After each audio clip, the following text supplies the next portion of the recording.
सुप्रभात बच्चों, मैं अरविंद सक्सेना, आपका हिंदी अध्यापक। बच्चों, हम लोग समास पढ़ रहे थे, जिसमें हमने समास की परिभाषा पढ़ी। पूर्व पद क्या होता है, उत्तर पद क्या होता है, समस्त पद क्या होते हैं, समास विग्रह क्या होते हैं, इनके बारे में हमने जान लिया था और समास के भेदों के नाम के बारे में हमने पढ़ लिया था। अव्ययी भाव समास आपने पढ़ लिया है। आज हम तत्पुरुष समास के बारे में अध्ययन करेंगे। हमने अव्ययी भाव समास में पढ़ा था कि जिस समास का पहला वाला पद प्रधान हो या अव्यय हो और दूसरा पद बदलता रहता है, उसे हम कहते थे अव्ययी भाव समास। तत्पुरुष समास की इसकी परिभाषा देखते हैं, फिर इसको हम समझने का प्रयास करते हैं कि वह समास जिसका उत्तर पद प्रधान होता है। इसमें क्या हो रहा है, दूसरा वाला पद जो होता है, उत्तर पद, वह प्रधान होता है तथा समस्त पद में विभक्तियों या परिसर्गों का लोप होता है।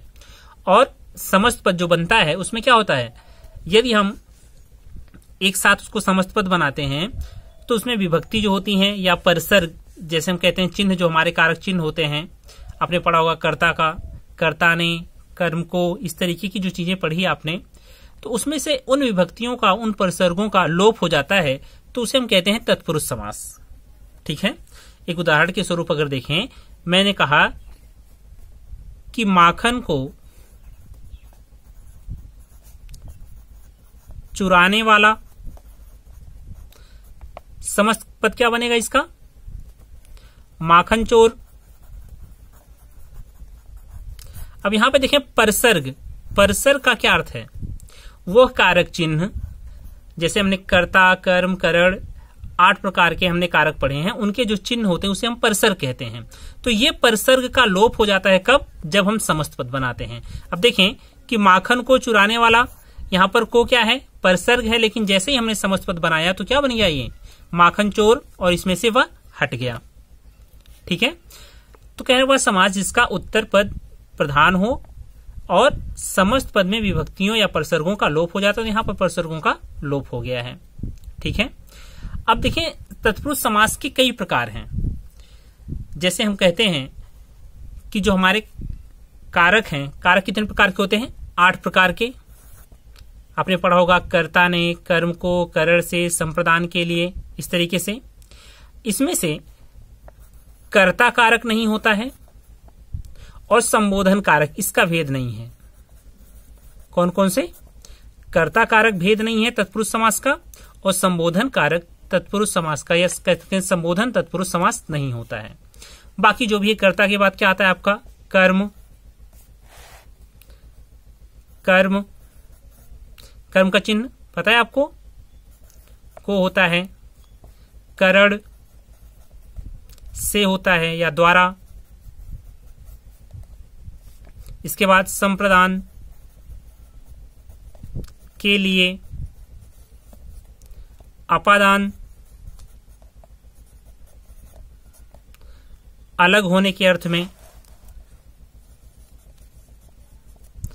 इसके बाद होता है आपका संबंध,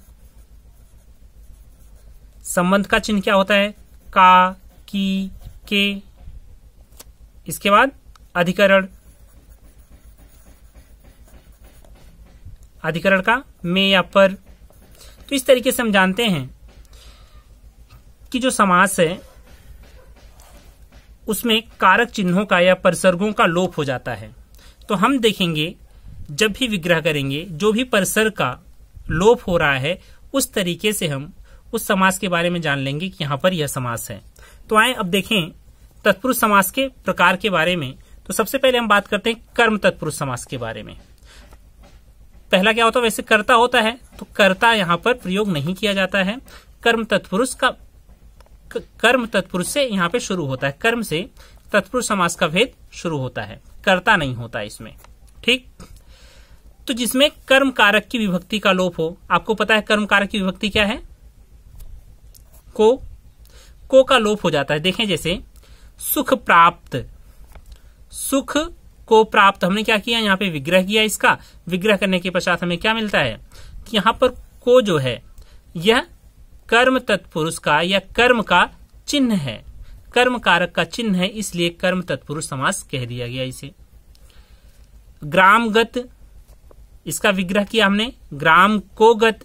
अब यहां पर भी को जो है वो कर्म कारक का चिन्ह है, इसलिए हो जाएगा ये कर्म तत्पुरुष समास। ठीक है। ऐसे ही स्वर्गगत, तो स्वर्ग को गत को जो यहां पर है क्या है, कर्म कारक का चिन्ह है, इसलिए यह समास हो जाएगा कर्म तत्पुरुष समास। तो पूरा लिखेंगे हम। मान लीजिए प्रश्न पूछ लिया गया या परीक्षा में इस तरीके से दे देता है कि ग्रामगत, इस समस्त पद का समास विग्रह कीजिए और समास का नाम लिखिए।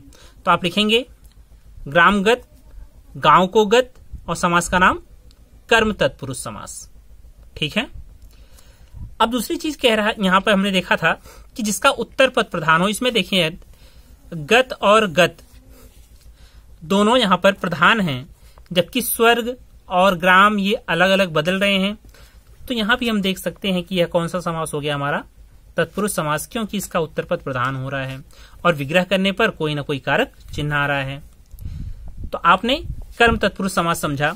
अब कर्म के बाद हम समझेंगे करण तत्पुरुष समास, जिसका चिन्ह क्या होता है, से या के द्वारा। हमने अभी देखा करण का चिन्ह क्या होता है, से या द्वारा। तो करण कारक की विभक्ति का इसमें लोप हो जाता है, तो वहां पर करण तत्पुरुष समास होता है। जैसे उदाहरण देखें, प्रेमाकुल, प्रेम से आकुल, से किसका चिन्ह है, करण का, तो ये हो जाएगा करण तत्पुरुष समास।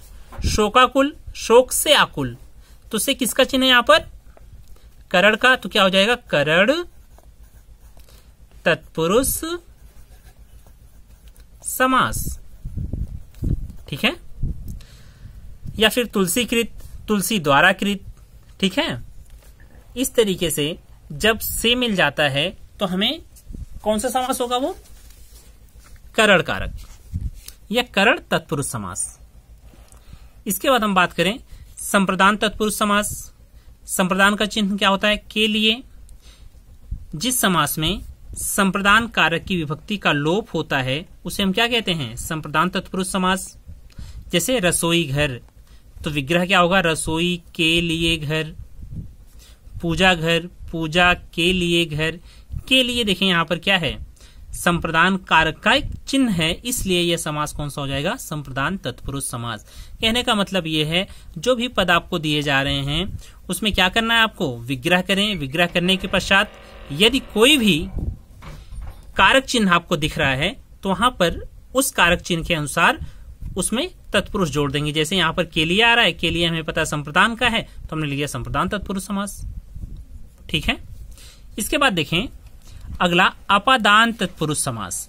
अपादान से अलग होने के अर्थ में इसका प्रयोग किया जाता है। जब कोई चीज अलग होती है तो वहां पर अपादान कारक होता है। लेकिन अब इसमें देखें नेत्रहीन, नेत्र से हीन, क्या हो रहा है, अब उसके पास आंखें नहीं हैं, वह अलग हो चुका है।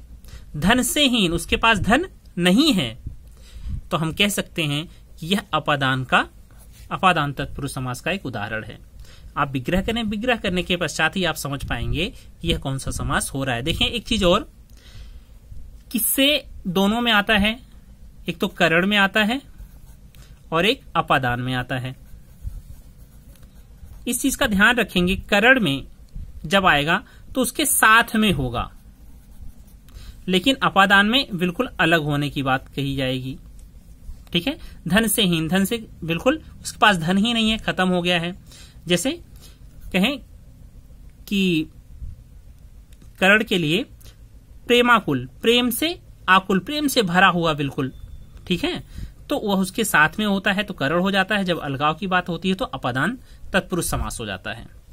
इसके बाद बात करें हम संबंध तत्पुरुष समास की। संबंध का चिन्ह क्या होता है, का, की, के। इस समास में क्या होता है, लोप हो जाता है कारक चिन्हों का। जहां पर का, की, के हम विग्रह करें, ठीक है, यदि का, की, के ऐसे कुछ आ रहे हैं शब्द तो संबंध तत्पुरुष समास हो जाएगा। या फिर अगर लोप हो जा रहा है इनका, जैसे राजपुत्र, तो राजा का पुत्र का आ रहा है, तो का इसमें आ रहा है, तो इसलिए संबंध का ये चिन्ह है, संबंध तत्पुरुष समास हो जाएगा। सिर दर्द, सिर का दर्द। आप विग्रह करेंगे तो आपको तुरंत पता चल जाएगा कि कौन सा समास है और कौन सा भेद है, इसलिए आपको कारक चिन्हों को याद करना पड़ेगा और कारक के नाम याद करने पड़ेंगे। बस उसमें कर्ता कारक और संबोधन कारक नहीं होता है। इसके बाद हम बात करें अगला अधिकरण तत्पुरुष समास।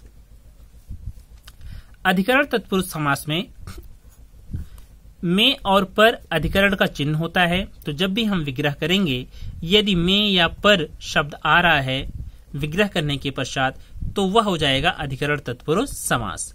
जैसे जग बीती, जग पर बीती, पर मिल गया हमें यहाँ पे, अब पर मिल गया तो हम जानते हैं पर किसका है, चिन्ह अधिकरण का। तो सीधी सी बात है, जब अधिकरण का हमें चिन्ह मिल गया तो इसके आगे तत्पुरुष जोड़ देना है, अधिकरण तत्पुरुष समास। ठीक है, आप बीती, आप पर बीती, तो यहां भी क्या कर देना हमें, अधिकरण तत्पुरुष समास।